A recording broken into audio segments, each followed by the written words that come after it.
My name is Perry and kakagamit ko lang ulit ang soap na to. Ito yung Kimiko Niacinamide Calamansi Tawas Soap.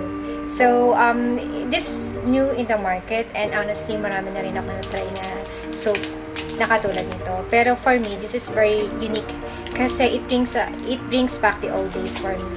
Kasi marami nang niacinamide soap sa market. Pero ngayon ko lang ulit na-encounter yung combination ng niacinamide, calamansi, and tawas. So, ilang beses ko na siya nagamit. Ito siya, Kimiko.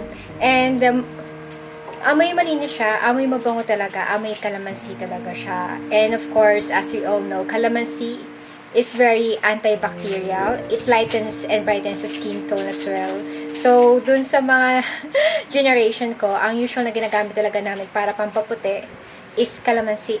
And then, of course, it is also antibacterial since this is citrus. And then, of course, niacinamide is also one of the key factors in brightening up and toning up the skin tone, and also it moisturizes the skin as well. And then of course, tawas is also antibacterial and it really fights body odor. So for 2025, mas maganda na ito rin yung i-try nyo to fight body odor. And of course, this is only for 58 pesos only. So for us that we want to be always clean, fresh, and confident, you can try Kimiko Niacinamide Calamansi Tawas Soap.